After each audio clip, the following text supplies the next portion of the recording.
We're due to start in Lundiston Bay on Here Boy, and the weather's forecast to be somewhere between awful and incredibly awful. So, fingers crossed, this is Scotland, anything can happen.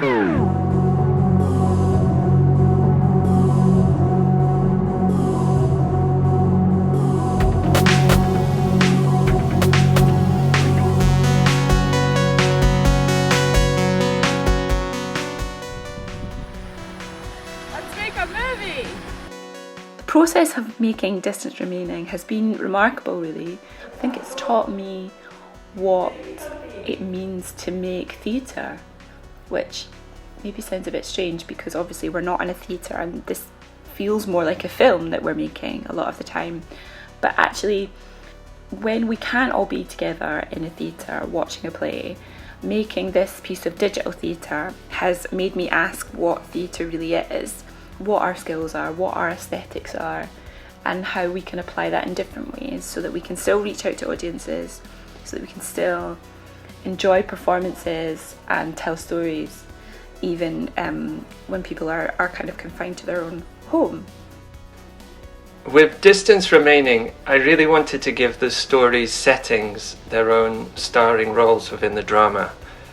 Since lockdown, I think many of us have come to appreciate the spaces and places in our lives differently. Our on-screen existences tend to flatten space, turn it into scenery or wallpaper.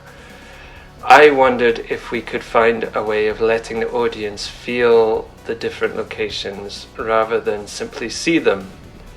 So while each of the three stories of Distance Remaining centres on a solo performer, I don't see them as monologues. They are duets between people and places.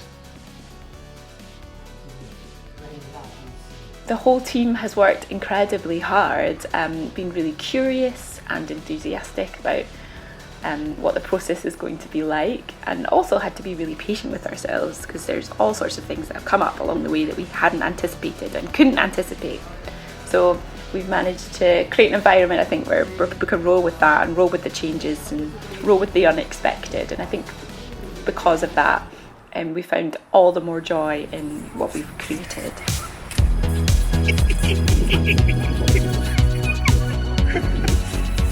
So, talk us through a little house. Right, so this is taken from an actual ground plan of a flat up near Aberdeen. Actually, we're trying to get from one end of the living room round to the phone and out the front door to get Zach. Sure. So, yeah, let's have a look around the set. So there's a big overarching theme of West Highland Terriers and dogs. We've kind of gone Why, yes. a bit overboard with it in a sort of weird sort of stylistic kind of slightly surreal thing going on.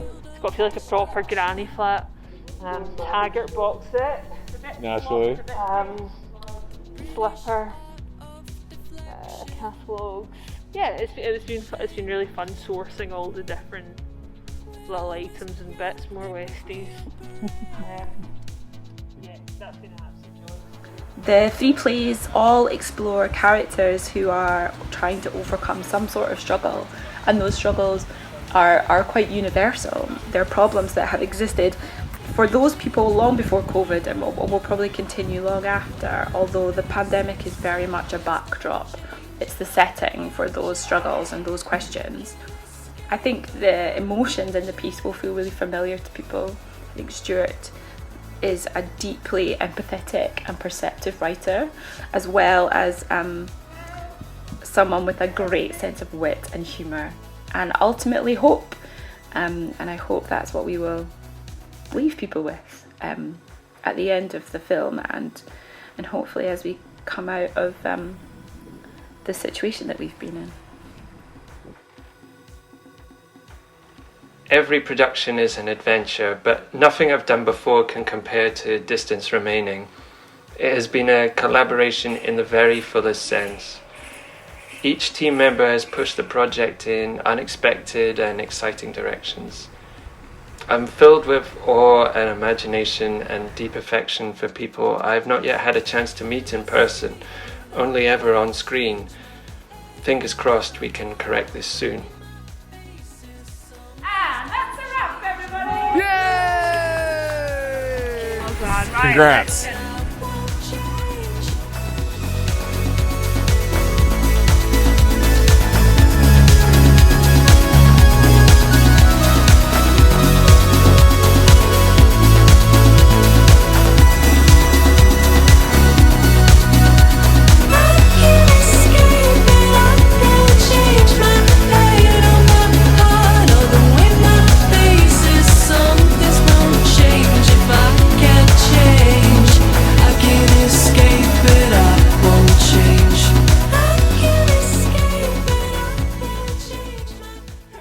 Life's a beach. Yeah!